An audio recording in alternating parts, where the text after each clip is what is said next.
रूस और यूक्रेन के विवाद की क्या है असली वजह? क्यों नाटो में शामिल होना चाहता है यूक्रेन? रूस चाहता है कि यूक्रेन में नाटो देश पैठ न बना सके। नाटो देश यूक्रेन को पश्चिमी देशों का सैन्य अड्डा बनाते जा रहा है। रूस और यूक्रेन के बीच जारी विवाद खत्म होता नजर नहीं आ रहा। यूक्रेन की सीमाओं पर 1,25,000 रूसी सेना के जवान खड़े हैं। स्थिति इतनी गंभीर है कि नाटो देशों और रूसी सेनाओं के बीच कभी भी युद्ध शुरू हो सकता है। विवाद यह है कि यूक्रेन उत्तरी अटलांटिक संधि संगठन यानी नाटो का सदस्य देश बनना चाहता है और रूस इसका विरोध कर रहा है। नाटो अमेरिका और पश्चिमी देशों के बीच एक सैन्य संगठन है, इसलिए रूस नहीं चाहता कि उसका पड़ोसी देश नाटो का मित्र बने। नाटो देशों पर ठने इस विवाद ने एक नई युद्ध की संभावना को जन्म दिया, जिसमें एक से ज़्यादा देश भाग ले सकते हैं। रूस ने यूक्रेन से लगी 450 किलोमीटर लंबी अंतर्राष्ट्रीय सीमा पर अपने 1,25,000 सैनिकों को तैनात किया। इन जवानों को यूक्रेन की पूर्वी और उत्तर पूर्वी सीमा पर तैनात किया गया। रूस ने काला सागर में अपने युद्धपोत भी तैनात किए, जो खतरनाक मिसाइलों से लैस हैं। 2014 में रूस ने यूक्रेन में एक महत्वपूर्ण बंदरगाह क्षेत्र कीमिया पर कब्जा कर लिया था और तब से संघर्ष कभी खत्म ही नहीं हुआ है। रूस ने यूक्रेन की सीमा पर ड्रोन भी तैनात किए, जो पलक झपकते ही किसी भी सैन्य अड्डे को तबाह कर सकते हैं। रूस ने यूक्रेन को चारों तरफ से घेर लिया। रूस यूक्रेन संघर्ष ने दुनिया को दो गुटों में बांट दिया है। एक तरफ रूस है, जिसे चीन जैसे देशों का समर्थन प्राप्त है, और दूसरी तरफ यूक्रेन है, जिसे अमेरिका, ब्रिटेन और अन्य नाटो देशों से समर्थन मिला है। रूस क्यों नहीं चाहता कि यूक्रेन नाटो देश में शामिल हो? नाटो एक सैन्य समूह है जिसमें अमेरिका, कनाडा, ब्रिटेन और फ्रांस जैसे 30 देश शामिल हैं। अब रूस के सामने चुनौती यह है कि उसके कुछ पड़ोसी देश पहले ही नाटो में शामिल हो चुके हैं। इनमें इस्टोनिया और ताल्बिया जैसे देश हैं, जो पहले सोवियत संघ का हिस्सा थे। अब अगर यूक्रेन भी नाटो का हिस्सा बन गया तो रूस हर तरफ से अपने दुश्मन देशों से घिर जाएगा और अमेरिका जैसे देश उस पर हावी हो जाएंगे। अगर यूक्रेन नाटो का सदस्य बन जाता है और रूस भविष्य में उस पर हमला करता है, तो समझौते के तहत इस समूह के सभी 30 देश इसे अपने खिलाफ हमला मानेंगे और यूक्रेन की सैन्य सहायता भी करेंगे। रूसी क्रांति के लायक लेनिन ने एक बार कहा था कि यूक्रेन को खोना रूस के लिए एक शरीर से अपना सिर काट देने जैसा होगा। यही वजह है कि रूस नाटो में यूक्रेन के प्रवेश का विरोध कर रहा है। यूक्रेन रूस की पश्चिमी सीमा पर स्थित है। जब 1939 से 1945 तक चले द्वितीय विश्व युद्ध के दौरान रूस पर हमला किया गया, तो यूक्रेन एकमात्र ऐसा क्षेत्र था जहां से रूस ने अपनी सीमा की रक्षा की थी।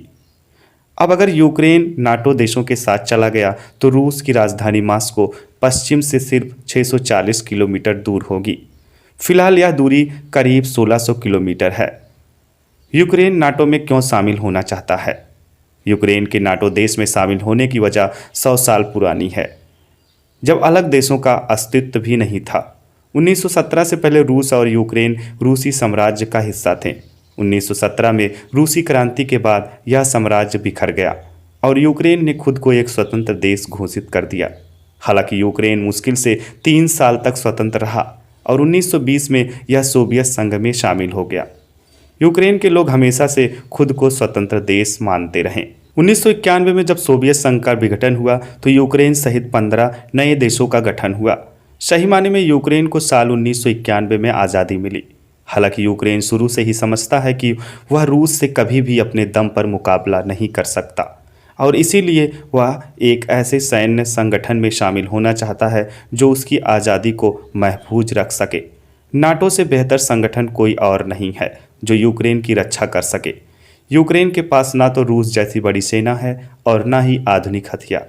यूक्रेन में 1.1 मिलियन सैनिक हैं, जबकि रूस के पास 2.9 मिलियन सैनिक हैं। यूक्रेन के पास 98 लड़ाकू विमान हैं। रूस के पास करीब 1500 लड़ाकू विमान हैं। रूस के पास यूक्रेन की तुलना में अधिक हमलावर हेलीकॉप्टर, टैंक आदि हैं। विवाद का असली विलेन है अमेरिका। रूस और यूक्रेन के विवाद में अमेरिका की अहम भूमिका है। अमेरिका ने अपने 3000 सैनिकों को यूक्रेन की मदद के लिए भेजा है और उनकी तरफ से यह आश्वासन दिया है कि वे यूक्रेन की मदद के लिए हर संभव प्रयास करेंगे। सच्चाई यह है कि मौजूदा अमेरिकी राष्ट्रपति जो बाइडन यूक्रेन का इस्तेमाल सिर्फ अपनी छवि मजबूत करने के लिए कर रहे हैं। पिछले साल अमेरिका को अफगानिस्तान से अपनी सेना वापस बुलानी पड़ी थी। इसके अलावा ईरान में अमेरिका कुछ हासिल नहीं कर पाया और तमाम प्रतिबंधों के बावजूद उत्तर कोरिया लगातार मिसाइल परीक्षण भी कर रहा है। इन घटनाओं ने अमेरिका की सुपर पावर इमेज को नुकसान पहुंचाया है। यही वजह है कि जो बाइडन यूक्रेन रूस विवाद के साथ इसकी भरपाई करना चाहते हैं। अमेरिका के अलावा ब्रिटेन और फ्रांस जैसे देशों ने भी यूक्रेन का समर्थन किया है। इन देशों का समर्थन कब तक चलेगा यह एक बड़ा सवाल है, क्योंकि यूरोपीय देश अपनी गैस की 1/3 ज़रूरत के लिए रूस पर निर्भर है। अब अगर रूस इन गैस की आपूर्ति बंद कर देता है तो इन देशों में भयानक पावर क्राइसिस होगा। किसके साथ खड़ा है भारत? रूस यूक्रेन के विवाद में भारत की स्थिति भी बहुत महत्वपूर्ण है। रूस और अमेरिका दोनों भारत के लिए महत्वपूर्ण हैं। भारत अभी भी अपने 55% हथियार रूस से खरीदता है, जबकि अमेरिका के साथ भारत के संबंध पिछले 10 सालों में काफ़ी मजबूत हुए हैं। जिन देशों में यूक्रेन ने सबसे पहले फरवरी 1993 में एशिया में पहला दूतावास खोला वह भारत था।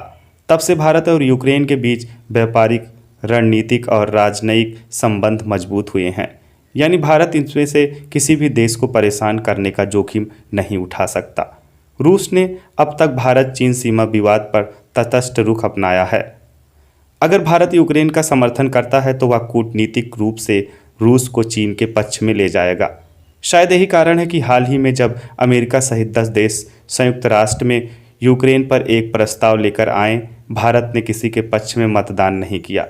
भारत के लिए चिंता की बात यह है कि इस समय यूक्रेन में करीब 20,000 भारतीय फंसे हुए हैं, जिनमें से 18,000 मेडिकल के छात्र हैं।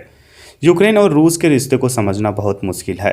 यूक्रेन के लोग स्वतंत्र रहना चाहते हैं, लेकिन पूर्वी यूक्रेन के लोगों की मांग है कि यूक्रेन को रूस के प्रति वफादार रहना चाहिए।